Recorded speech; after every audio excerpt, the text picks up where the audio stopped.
മനുഷ്യൻ സ്വാഭാവികമായിട്ട് ഒരു കുളത്തിലിറങ്ങി കുളിക്കാൻ നോക്കുമ്പോൾ ഉന്ത് മാറാനാണെന്നും പറഞ്ഞ് ഇത് നൈസർഗിക പ്രക്രിയയായിട്ടാണ് വരുന്നത്. അവർക്ക് ഷെയർ കിട്ടാനുണ്ട്, ബാക്കി രണ്ടെണ്ണത്തിൻ്റെ ഷെയർ കിട്ടാനുണ്ട്. നമ്മുടെ കയ്യിൽ ഉണ്ടോയെന്ന് അറിയാൻ വേണ്ടി നമ്മളിലേക്ക് വന്ന് കയറുകയാണെങ്കിൽ അതിനെ ഭൂതാവേശം എന്ന് പറയും. അത് പനിക്ക് കാരണമാവാറുണ്ട്, പലതരം മാനസിക രോഗങ്ങൾക്കും കാരണമാവാറുണ്ട്. ഒരു ഭൂതാവേശവും വന്നുകൂടാതിരിക്കാൻ വേണ്ടിയിട്ടാണ് നമ്മൾ പ്രൊട്ടക്ഷൻ എടുത്ത് മുങ്ങണം. ഗുരു എന്ന് പറഞ്ഞാലും വിദ്യ എന്ന് പറഞ്ഞാലും ഒരേ സാധനം തന്നെയാണ്. ദേവത, ഗുരു, വിദ്യ. ഞാനും അങ്ങേയും തമ്മിൽ ചേരണില്ല എന്ന് അദ്ദേഹത്തിനോട് തന്നെ പറയുക എന്നുള്ളതാണ് ഒന്നാമത്തെ ഒരു സത്യസന്ധത. ഗുരു ഇത് കഴിഞ്ഞ് കള്ളു കുടിക്കുന്നുണ്ടോ, ആൾക്കാരുമായിട്ട് വഴക്കുണ്ടാക്കുന്നുണ്ടോ, ഇതൊന്നും നമ്മൾ അന്വേഷിക്കേണ്ട ആവശ്യമില്ല. വിദ്യ തരുന്ന സമയത്ത് അയാൾ ഗുരു തന്നെയാണെന്ന് മാത്രം നോക്കിയാൽ. ഇപ്പോൾ സ്നാനം ചെയ്യുമ്പോൾ രുദ്രാക്ഷം ധരിക്കണം എന്ന് പറഞ്ഞ പോലെ തന്നെയാണ് നമുക്ക് ഒരു വ്രതം എടുത്തിരിക്കുന്ന സമയത്ത്, പ്രായശ്ചിത്ത കർമ്മം ചെയ്യുന്ന സമയത്ത്, സന്താന ഉൽപാദനത്തിന് വേണ്ടിയിട്ടുള്ള ഗർഭാധാനം, ആ സമയത്ത് രുദ്രാക്ഷം ധരിക്കണമെന്ന് നമുക്ക് ഇതിൽ നിന്ന് വ്യംഗ്യമായിട്ട് ഇവിടെ പറഞ്ഞു വെച്ച് കഴിഞ്ഞിട്ടുണ്ട്. രുദ്രാക്ഷം ധരിച്ചിരിക്കുന്ന സമയത്ത് നമ്മുടെ ഓറ വലിയ പുഷ്ടിപ്പെട്ടാൽ നിൽക്കണം. ഒരു പ്രത്യേക മൂഡ് നമുക്ക് എപ്പോഴും ക്രിയേറ്റ് ചെയ്ത് തന്നുകൊണ്ടിരിക്കും രുദ്രാക്ഷം നമ്മുടെ ഉള്ളിലുണ്ടെങ്കിൽ. ഒരു ദരിദ്രനെ കണ്ട് ഇവൻ ദരിദ്രനാണെന്നുള്ള സങ്കല്പത്തോടു കൂടി ദരിദ്രന് ഇരിക്കട്ടെ എൻ്റെ കയ്യിൽ നിന്ന് ഒരു കിഴി പണം എന്ന് പറഞ്ഞ് നമ്മൾ കൊടുത്താൽ അതിന് തുല്യമായിട്ടുള്ള ഒരു ദുരിതത്തിൻ്റെ ഊർജ്ജം നമ്മളിലേക്ക് തിരിച്ചു വരേണ്ടതുണ്ട്. അവനേക്കാൾ ഊർജ്ജമണ്ഡലം കൂടിയ ആൾക്ക് ദാനം കൊടുത്താൽ അവിടെ നിന്ന് ഇങ്ങോട്ടുള്ള എനർജി ഫ്ലോ കിട്ടും. ഇനി എന്നോട് കുറേ തന്ത്രിമാരൊരു ചോദ്യം ചോദിക്കാൻ പറഞ്ഞു. അതായത് ശാന്തിക്കാർ, തന്ത്രിമാർ, മന്ത്രവാദികളൊക്കെ രുദ്രാക്ഷം ധരിച്ചുകൊണ്ട് ഒരു ക്രിയ കഴിക്കുന്നതും രുദ്രാക്ഷം ധരിക്കാതെ ഒരു ക്രിയ കഴിക്കുന്നതും തമ്മിൽ എന്ത് വ്യത്യാസം വരും? ഉറപ്പായിട്ടും നമുക്ക് എല്ലാ വൈദിക കർമ്മവും താന്ത്രിക കർമ്മവും ഒന്നും എടുക്കണം. അപ്പോൾ എല്ലാ കർമ്മങ്ങളും നമുക്ക് രുദ്രാക്ഷം ധരിച്ചുകൊണ്ട് തന്നെ ചെയ്യണമെന്നും അതല്ലാത്ത പക്ഷം നമുക്ക് പതിതരായി പോകാൻ വഴിയുണ്ടെന്നും പറഞ്ഞിട്ടൊരു ശ്ലോകമുണ്ട് ദേവി ഭാഗവത്തിൽ തന്നെ. സ്നാനം, ദാനം, ജപം, ഹോമം, വൈശ്വദേവം, സുരാർച്ചനം എന്ന് പറഞ്ഞ് തുടങ്ങുന്ന സാധനം. അതിൽ ശ്രാദ്ധം കൂട്ടുമ്പോൾ മുതൽ പറഞ്ഞേക്കുവാണ്. സ്നാനം, ദാനം, ജപം, ഹോമം, വൈശ്വദേവം, സുരാർച്ചനം, ദീക്ഷാകാലം, പ്രായശ്ചിത്തം, ശ്രാദ്ധം. 9 കാര്യങ്ങൾ പ്രത്യേകിച്ച് എടുത്തു പറഞ്ഞിട്ട് ആദിയായ വൈദിക കർമ്മം ഏത് ചെയ്യുമ്പോഴും രുദ്രാക്ഷം ധരിക്കണം എന്ന് പറഞ്ഞിട്ട് പറഞ്ഞു. അതെന്തുകൊണ്ടാണ് വൈദിക കർമ്മം എന്ന് മാത്രം പറഞ്ഞു നിർത്തിയെന്ന് എനിക്കറിയില്ല. താന്ത്രിക കർമ്മം ചെയ്യുമ്പോൾ എന്താ വേണ്ടാത്തെന്നുള്ളതിനെ പറ്റി. തന്ത്രം വേദത്തിൻ്റെ ആപ്ലിക്കേഷനാണ്, പ്രത്യേകം പറയേണ്ട ആവശ്യമില്ല. അപ്പോൾ അതുകൊണ്ട് അത് തീരുമാനമായി. ഓക്കെ, അതിനെ വിശകലനം ചെയ്യാൻ പോയി കഴിഞ്ഞാൽ നമുക്ക് കൃത്യമായിട്ടുള്ള ഉത്തരം അതിലുണ്ട്. കാരണം സ്നാനം നടത്താനായിട്ട് ഒരാൾ നമ്മുടെ ജലാശയത്തിൽ ഇറങ്ങുന്ന സമയത്ത് ആ ജലത്തിലുണ്ടാകാൻ സാധ്യതയുള്ള ഭൂതങ്ങളുടെ ആവേശം നമ്മളിലേക്ക് സംഭവിക്കാൻ വഴിയുണ്ടെന്ന് കരുതിയിട്ട് മനുഷ്യൻ സ്വാഭാവികമായിട്ട് ഒരു കുളത്തിലിറങ്ങി കുളിക്കാൻ നോക്കുമ്പോൾ ഉന്ത് മാറാനാണെന്നും പറഞ്ഞ് നമ്മൾ കൈകൊണ്ട് ഇങ്ങനെ വെള്ളം തള്ളിത്തെറിപ്പിക്കും. ഇത് നൈസർഗിക പ്രക്രിയയായിട്ടാണ് വരണേ കുളത്തിലിറങ്ങുന്ന ഒരാളുടെ. ഇത് വൈദികമായിട്ട് ചെയ്യുന്ന സമയത്ത് നമുക്കതിന് മന്ത്രമുണ്ടല്ലോ.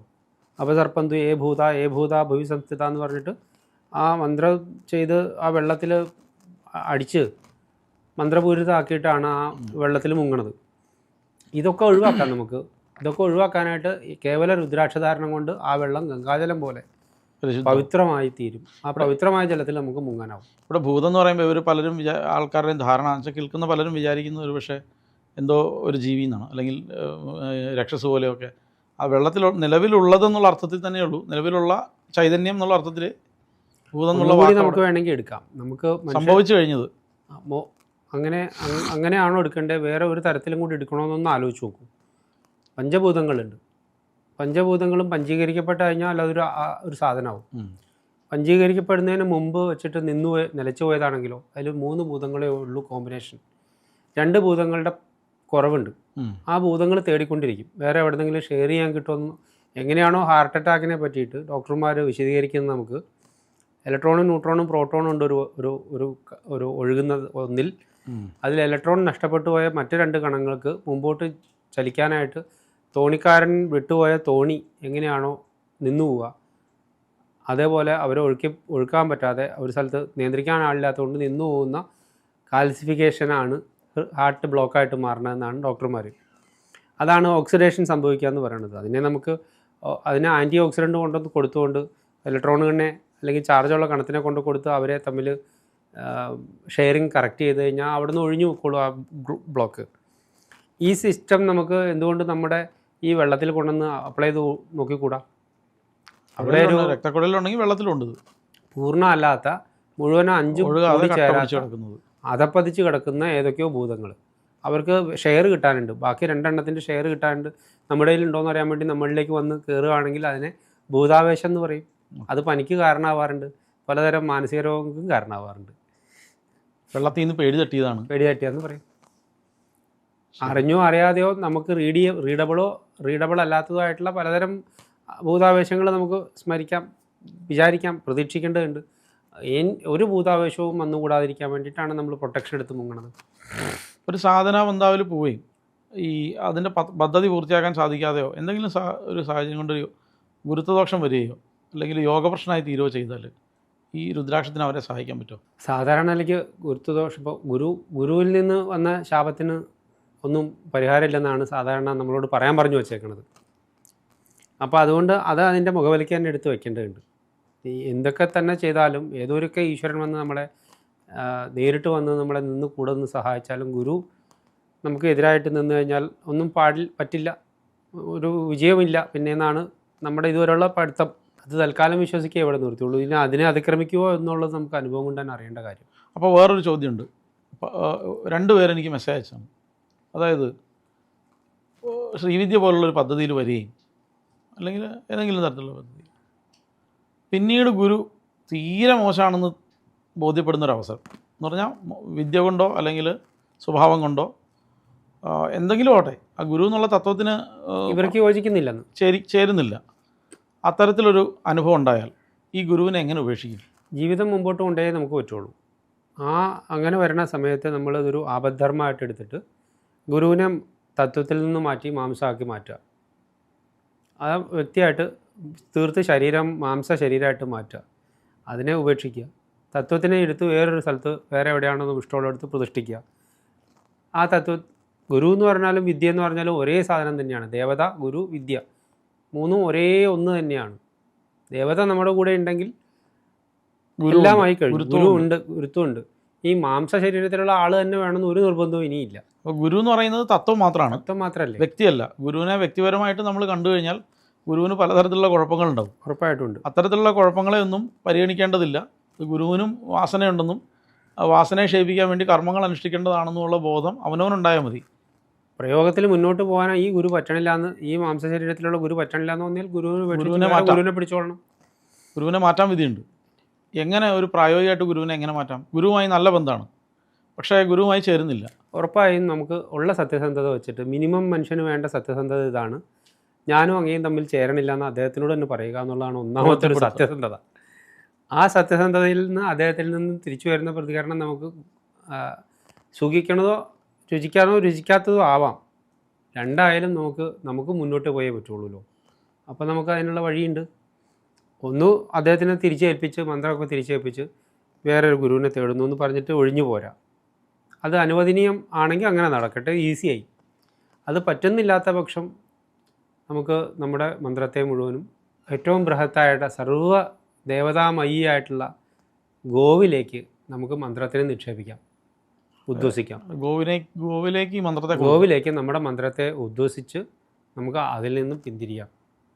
വേറെ മന്ത്രമാണ് തേടേണ്ടത്. പാപം ഇങ്ങനെ വരിക, കൊടുത്തു വെച്ചു കഴിഞ്ഞു. നമ്മളൊരു കൃത്യമായൊരിടത്ത് ഏൽപ്പിച്ചു, അനാഥമാക്കാതെ വിദ്യ ഒരിടത്ത് കൃത്യമായി ഏൽപ്പിച്ചിട്ട് പിരിയാണ്, വേറൊരിടത്ത് ഏൽപ്പിച്ചു.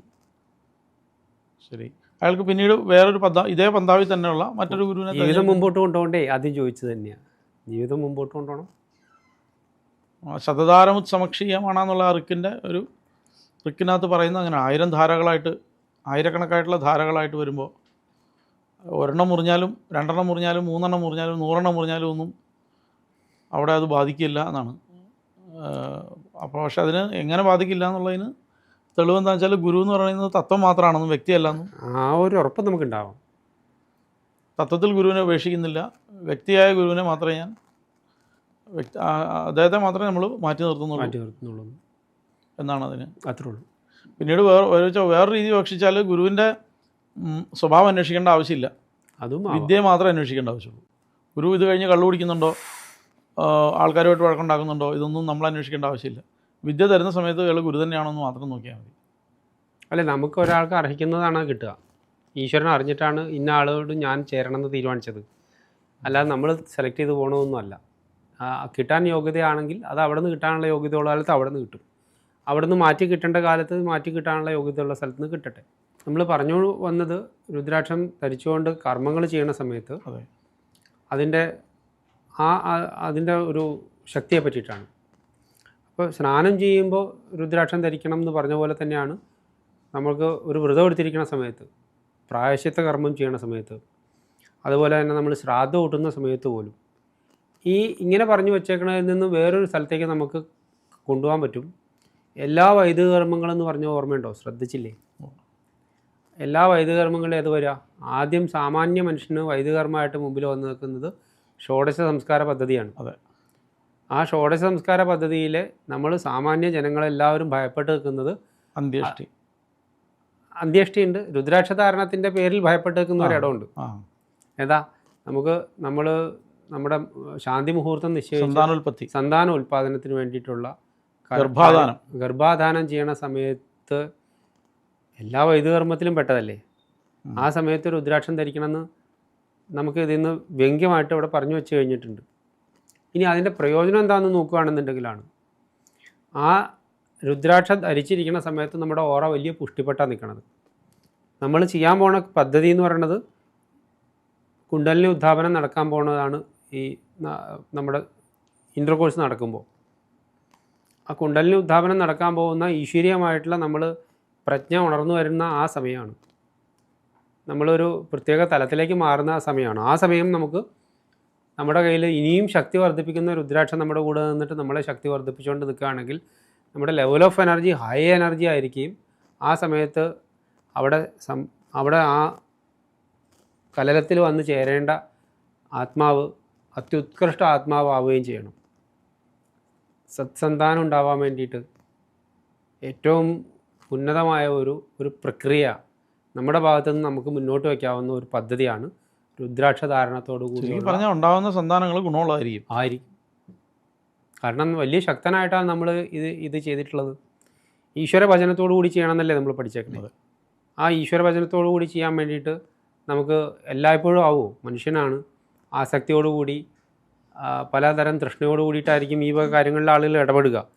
ഇവിടെ ഞാൻ മുമ്പ് പറഞ്ഞതുപോലെ ഇതൊരു നമ്മളെ സാക്ഷിഭാവത്തിലാക്കി കാര്യങ്ങൾ ചെയ്യുന്ന ഒരു പ്രത്യേക മൂഡ് നമുക്ക് എപ്പോഴും ക്രിയേറ്റ് ചെയ്ത് തന്നുകൊണ്ടിരിക്കും. രുദ്രാക്ഷം നമ്മുടെ ഉള്ളിലുണ്ടെങ്കിൽ, നമ്മൾ ധരിച്ചിട്ടുണ്ടെങ്കിൽ, നമ്മൾ ചെയ്യുന്നത് ഇനിയിപ്പോൾ ഒരു സാമാന്യ മനുഷ്യന് സാധിക്കുന്ന പോലെ നമ്മളൊരു എന്താ പറയുക, ഒരു ലൈംഗിക വീഴ്ചയുടെ ഒരു ആകർഷണത്തിലാണെങ്കിൽ പോലും ആ സമയത്തിന് നമ്മുടെ ഉള്ളിൽ നിന്നൊരു ഉണർവുണ്ടായി വരും. ഞാൻ ആരാണ്, എന്താണ്, ഞാൻ എന്ത് കർമ്മമാണ് ചെയ്യാൻ പോകണമെന്നുള്ളതിനെ പറ്റിയിട്ടൊരു ഉണർവുണ്ടായി വന്നാൽ നമ്മൾ സ്ഥിതി സമത്വത്തിൽ വരികയും പ്രജ്ഞയോടുകൂടി ഇരിക്കുകയും ചെയ്യും. ആ സമയത്ത് സത്സന്താനം ഉണ്ടാവാനുള്ള ഭാഗ്യവും ഉണ്ടാവും. മൃഗതുല്യനായിട്ടായിരിക്കില്ല അപ്പോൾ അയാൾ ഇടപെടുന്നത്. ഒരു സന്ദർഭവും കൂടി അതിൽ ഞാൻ വിശദീകരിക്കാം. രുദ്രാക്ഷം ദാനം ചെയ്യുന്ന സമയത്ത് രുദ്രാക്ഷം ധരിച്ചിരിക്കണമെന്നുണ്ട്. എന്തിനാണെന്ന് ചോദിച്ചപ്പോൾ അതിൽ നമ്മൾ മനസ്സിലാക്കിയിട്ടുള്ള മറ്റ് ശാസ്ത്രങ്ങളിൽ നിന്ന് നമുക്ക് അറിയാം ദാനം ആർക്കാണ് കൊടുക്കുക? മുകളിലുള്ളവർക്ക്. നമ്മൾ ഒരു ദരിദ്രനെ കണ്ട് ഇവൻ ദരിദ്രനാണെന്നുള്ള സങ്കല്പത്തോടു കൂടി ദരിദ്രന് ഇരിക്കട്ടെ എൻ്റെ കയ്യിൽ നിന്ന് ഒരു കിഴി പണം എന്ന് പറഞ്ഞ് നമ്മൾ കൊടുത്താൽ അതിന് തുല്യമായിട്ടുള്ള ഒരു ദുരിതത്തിൻ്റെ ഊർജ്ജം നമ്മളിലേക്ക് തിരിച്ചു വരേണ്ടതുണ്ട്. അതുകൊണ്ട് നമുക്ക് ദരിദ്രന്മാർക്ക് ദാനം കൊടുത്തുകൂടാ എന്ന് പറയേണ്ടി വരും. അപ്പോൾ പിന്നെ ദരിദ്രനല്ലാതെ ആർക്കും നമ്മൾ സമ്പന്നന് കൊണ്ടുപോയി ദാനം കൊടുക്കാനാവുമോ? കൊടുക്കേണ്ടത് ഇല്ലാത്തവനല്ലേ. അവിടെ നമ്മളോട് സങ്കല്പം മാറ്റാൻ പറഞ്ഞിട്ടുണ്ട്. ദൃഢസങ്കല്പം ചെയ്യണം, ഞാൻ കൊടുക്കുന്നത്, ഇത് കൈവച്ച് കൊടുക്കുന്നത് ഈശ്വരൻ്റെ ഭഗവത് പാദങ്ങളിലാണ് എന്ന സങ്കല്പത്തിൽ ഈ ആളിനെ ഈശ്വരനായിട്ട് കണ്ടുകൊണ്ട് നമുക്ക് കൊടുക്കാൻ എത്ര പ്രാവശ്യം പറ്റുമോ അത്ര പ്രാവശ്യം നമുക്ക് ഇതിൽ നിന്നുള്ള ബാധ്യത ഉണ്ടാവുന്നില്ല. അല്ലെങ്കിൽ പുണ്യം മാത്രമേ ഉണ്ടാവും, അല്ലെങ്കിൽ ദുരിതം ഉണ്ടാവും. ദുരിതം ഉണ്ടാവാതെ നമുക്ക് രക്ഷപ്പെടണം എന്നുണ്ടെങ്കിൽ നമുക്ക് ഈ ഓർമ്മ ഉണ്ടാവണം. ഓരോ ദാനം കൊടുക്കുന്ന സമയത്തും നമുക്ക് ഈ ഓർമ്മ കയ്യിൽ വെച്ചുകൊണ്ടിരിക്കാൻ പറ്റില്ലാത്തതുകൊണ്ടാണ് മുൻകൂർ ജാമ്യം എടുക്കുന്നത് പോലെ രുദ്രാക്ഷം ധരിച്ചു വയ്ക്കണതെന്ന ഇതിൽ നിന്ന് മനസ്സിലാക്കണേ. അപ്പോൾ ഓരോ പദ്ധതിയിലും മുൻകൂർ ജാമ്യം എടുത്തു വച്ചേക്കുന്നത് പോലെയാണ് രുദ്രാക്ഷധാരണം.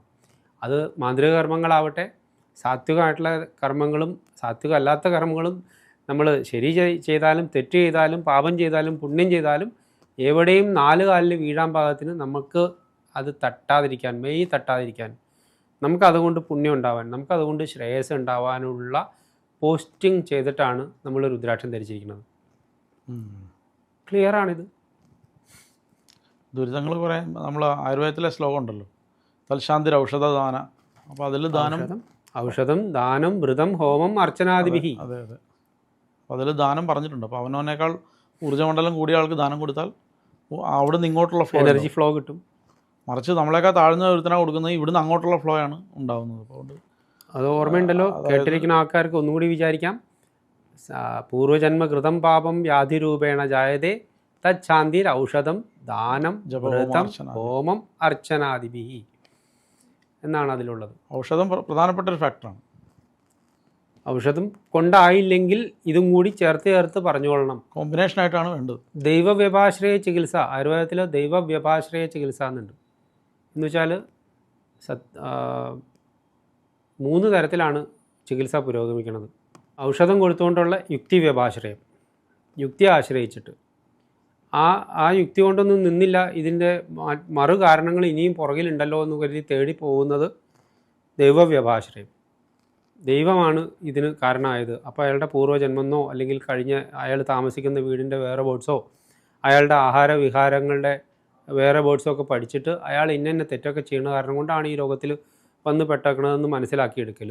പരദേവതയും കുലദേവതയും പിതൃക്കളും ഒക്കെ വിഷയമായിട്ട് വരുന്നത് ഒക്കെ ദൈവവ്യപാശ്രയത്തിലാണ് വരുന്നത്. അതിൽ നിന്ന് അയാൾ അതിനെയൊക്കെ അതിജീവിച്ച് അയാളുടെ റീസെറ്റ് ചെയ്ത് അയാൾ കറക്റ്റിലേക്ക് പോകുന്നതിനെ സത്വാവജയം എന്നും പറയണം.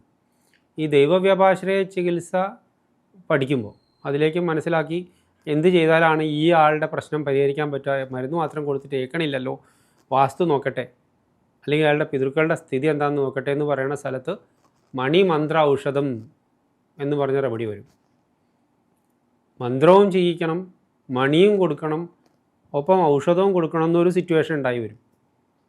അവിടെയാണ് നമ്മുടെ മണികളുടെയൊക്കെ പ്രാധാന്യം വരുന്നത്. രത്നങ്ങൾ ഇതെല്ലാം നമ്മൾ കുവജ്രം എന്ന് പറയുന്ന സാധനം ഈ ആയുർവേദ പദ്ധതിയിലുള്ളതാണ്. കുവജ്രം എന്ന് പറയുന്ന ഒരു സാധനമുണ്ട്, അത് കൊടുക്കാൻ വേണ്ടി പറഞ്ഞിട്ടുണ്ട്. പല രത്നങ്ങളുടെയും നിർദ്ദേശമുണ്ട്, പല സെമി പ്രഷ്യസ് സ്റ്റോൺസിൻ്റെയും നിർദ്ദേശമുണ്ട്, മറ്റും പലതരത്തിലുള്ള സാധനങ്ങളുടെ നിർദ്ദേശമുണ്ട്. മരങ്ങളുടെ കഷ്ണങ്ങളോ ഔഷധങ്ങളോ ശരീരത്തിൽ മണി പോലെ കെട്ടിവെക്കുന്നതിനെ പറ്റിയുള്ള നിർദ്ദേശങ്ങളോ ഒക്കെ ഉണ്ട്. അപ്പോൾ ഏതോ ഒരു വഴി കൂടെയാണോ നമുക്ക് ആളുകളെ എങ്ങനെയെങ്കിലും വേഗം രക്ഷപ്പെടുത്താൻ പറ്റുക, എല്ലാ വഴിയും സമഗ്രമായിട്ട് കൂട്ടിയോജിപ്പിച്ചുകൊണ്ടാണ് നമ്മുടെ ശാസ്ത്രങ്ങൾ മുമ്പോട്ട് പോയിരുന്നത്. മുരളിച്ചേട്ടൻ ഈ പറയുന്ന രുദ്രാക്ഷങ്ങൾ ഇപ്പോൾ എവിടെയാണ് ഇതെല്ലാം ഇപ്പം സ്റ്റോക്ക് ചെയ്യുന്നത്, അവൈലബിൾ ആയിട്ട്? കോസ്മോക്കിയിലെ കാര്യം തൃപ്പൂണിത്തുറയിൽ. സാധാരണ ഞാൻ ചോദിക്കുന്നത്, സാധാരണക്കാർ വന്നാൽ അവർക്ക് കാണാനൊക്കെ പറ്റുമോ? ഇല്ല. ഇപ്പോൾ കോസ്മോക്കിയിൽ നമ്മൾ 2010 മുതൽ നമ്മൾ എക്സിബിഷനുകൾ നടത്തി 2015 അവസാനം വരെ തുടർച്ചയായ 10 ദിവസങ്ങൾ എല്ലാ മാസവും ഓരോരോ ജില്ലകളിൽ പോയി നമ്മളുടേത് മാത്രമായ എക്സിബിഷനുകളാണ് നടത്തിയത് നമ്മൾ. അതിനുശേഷം നമുക്ക് അതിൻ്റെ ആവശ്യം എല്ലാ ടൗണിലും ഓൾമോസ്റ്റ് നമ്മൾ ചെയ്തു കഴിഞ്ഞു. ആളുകൾക്ക് അത്യാവശ്യം ഇതിലൊരു പ്രചാരണം നമ്മൾ കൊടുത്തു. അത് കഴിഞ്ഞപ്പോൾ നമ്മുടെ ഒരു സോഷ്യൽ മീഡിയയുടെ യുഗം തുടങ്ങി. ആ സമയത്ത് നമ്മൾ ഇത്ര എഫേർട്ട് ഇടേണ്ട ആവശ്യമില്ല. സോഷ്യൽ മീഡിയ കൂടെ നമുക്ക് കാര്യങ്ങൾ മനസ്സിലാക്കി കൊടുക്കാൻ പറ്റും. അതുകൊണ്ട് നമ്മൾ കുറച്ച് വീഡിയോകൾ, അത്യാവശ്യം വേണ്ട വിവരങ്ങളുടെ മാത്രം വീഡിയോ കോസ്മോക്കി ഹീലിംഗ് സൊല്യൂഷൻ്റെ ഫേസ്ബുക്ക് പേജുകൾ വഴി നമ്മൾ വിതരണം ചെയ്തിട്ടുണ്ട്. യൂട്യൂബ് ചാനൽ വഴി നമ്മൾ ഇട്ട് കൊടുത്തിട്ടുണ്ട്. ഇനി ആരെങ്കിലും രുദ്രാക്ഷത്തിനെ കുറിച്ച് അറിയണമെന്ന് പറഞ്ഞു കഴിഞ്ഞാൽ നമുക്ക് ഈ വീഡിയോകൾ അവരെ കാണിച്ചാൽ മതി. അപ്പോൾ അവർക്ക് അതിൽ നിന്ന് കാര്യം പിടികിട്ടും. അതുപോലെ നമ്മൾ ഇതുവരെ ചെയ്തിട്ടുള്ള എല്ലാ ഇൻ്റർവ്യൂകളും ഒക്കെ വീഡിയോകളും അവൈലബിൾ ആയത് കാരണം നമ്മൾ നടന്നൊരു പ്രദർശനം നടത്തേണ്ട ആവശ്യമില്ല. പിന്നെ ഇത് ഒക്കെ ഒരു പ്രാവശ്യം കാണുന്നു ആളുകളൊന്നും അതിൽ അത്ര വലിയ അക്കാഡമിക് ഇൻട്രസ്റ്റ് ഉള്ള ആളുകൾക്ക് എപ്പോഴും കോസ്മോക്കിയിൽ സ്വാഗതമുണ്ട്. അല്ലാതെ വെറുതെ ഒരു കൗതുകത്തിന് കുറച്ചൊന്ന് വരൽ കുറവാണ് ആളുകൾ. അത്യാവശ്യം വേണ്ടവരെ നമ്മളവിടെ സ്വീകരിക്കുന്നുണ്ട്. കാരണം നമ്മുടെ സമയം വളരെ പരിമിതമാണ്. ഒരാൾ വന്നാൽ അവരോട് നമുക്ക് കുറേയേറെ നേരം ഒരേ വിഷയം തന്നെ ആവർത്തിച്ച് പറഞ്ഞു കൊടുക്കേണ്ടതുണ്ട്. അത് വേറൊരു ദിവസം വേറൊരാൾ വരുമ്പോൾ നമ്മുടെ ജീവിതത്തിൽ നിന്നും 3-4 മണിക്കൂർ അങ്ങനെ മാറിക്കൊണ്ടിരിക്കും. നേരത്തെ തന്നെ മുൻകൂട്ടി സമയമൊക്കെ തീരുമാനിച്ച് എല്ലാവരും നേരത്തെ ബുക്ക് ചെയ്തിട്ട് മാത്രമേ വരാൻ പറ്റുള്ളൂ. അല്ലാതെ ഫോണിലൂടെ ചോദിച്ചാൽ കൺസൾട്ടേഷൻ ഒക്കെ പോസിബിൾ ആണ്. ഫോണിൽ കൂടെ മാത്രമാണ്. ഇപ്പോൾ വാട്സാപ്പിൽ കൂടെ ആളുകളുടെ ഡീറ്റെയിൽസ് മേടിക്കുന്നു, അവർക്ക് ആവശ്യമായിട്ടുള്ള നിർദ്ദേശങ്ങൾ വാട്സാപ്പിൽ കൂടെ തന്നെ പറഞ്ഞു കൊടുക്കുന്നു. അത് ഇനഫാണ്, അത്രയും മതി നമുക്ക്. അവരുടെ കാര്യങ്ങൾ മനസ്സിലാക്കാൻ നമുക്ക് അത്രയും മതി. അവരുടെ നേരിട്ടുള്ള സാന്നിധ്യം ആവശ്യമില്ല. അവരും വെറുതെ കഷ്ടപ്പെടേണ്ട ആവശ്യമില്ല. അവർക്ക് വാട്സപ്പ് വഴി അവർക്ക് കൊടുക്കേണ്ട രുദ്രാക്ഷങ്ങളുടെ ചിത്രം അയച്ചു കൊടുക്കാം. അവർക്ക് കൺവിൻസ് ആണെങ്കിൽ നമുക്ക് അവർക്ക് ആ സാധനം കൊറിയർ അയച്ചു കൊടുക്കാം. അടുത്തുള്ള ആളുകൾക്കൊക്കെ വന്ന് വാങ്ങിക്കാം, നേരിട്ട് വരാം. ഇനി ഇങ്ങനൊരു എക്സിബിഷന് പോസിബിലിറ്റി ഉണ്ടോ? ഇതുപോലെ വലിയൊരു നേരത്തെ നടത്തിയതുപോലെ വലിയൊരു എക്സിബിഷനുകളൊക്കെ ഓരോ പ്രദേശങ്ങളിലും നടത്തേണ്ട ഇപ്പോൾ ഒരു ജനറേഷൻ ഒരു 4 കൊല്ലം കൂടി കഴിയുമ്പോഴത്തേക്കും 20 വർഷം പൂർത്തിയാവും. അപ്പോൾ ആ സമയത്ത് ശരിക്കും അടുത്ത ജനറേഷൻ ആയി കഴിഞ്ഞു. നമ്മൾ ആദ്യകാലത്ത് എക്സിബിഷൻ നടത്തിയിരുന്നപ്പോൾ സ്കൂളിൽ 10ാം ക്ലാസ്സിൽ പഠിക്കുന്ന കുട്ടികൾ അന്ന് 13, 14, 15 വയസ്സുള്ള ആൾക്കാർക്ക് ഇന്നിപ്പോൾ 16 കൊല്ലം കഴിയുമ്പോൾ അത്രയും പ്രായം കൂടി അവർ ജീവിതത്തിലേക്ക് കടന്നു, കുട്ടികളായി അവർക്കൊക്കെ, അവർക്ക് കുട്ടികളായി തുടങ്ങി. അപ്പോൾ കുട്ടികളായിരുന്ന കാലത്ത് അന്ന് അവർ ഇത് ഗൗരവത്തിലെടുത്തിട്ടില്ല, അവർക്ക് വരാൻ പറ്റില്ലായിരുന്നു, കാര്യങ്ങൾ അറിയാൻ പറ്റില്ലായിരുന്നു. ആ യങ് ജനറേഷന് ഇതിപ്പോൾ ആവശ്യമാണ്. പക്ഷേ ഒരു എക്സിബിഷന് പോസിബിലിറ്റി കാണുന്നില്ല. കാരണം അത് നമുക്കിപ്പോൾ യൂട്യൂബിൽ വഴി അവർക്ക് എല്ലാം കാണാൻ പറ്റുന്നുണ്ട്, നമുക്ക് വാട്സപ്പ് വഴി അവർക്ക് എല്ലാം കമ്മ്യൂണിക്കേറ്റ് ചെയ്യാൻ പറ്റുന്നുണ്ട്, ഫോണിൽ വിളിച്ചു കഴിഞ്ഞാൽ നേരിട്ട് അവർക്ക് നമുക്ക് കാര്യങ്ങൾ പറഞ്ഞു കൊടുക്കാനും പറ്റും. അതല്ലാതെ ഇനി ഒരു നേരിട്ടൊരു എക്സിബിഷന് അത്രയും ദിവസം ഇനിയും നമുക്ക് പറ്റില്ല.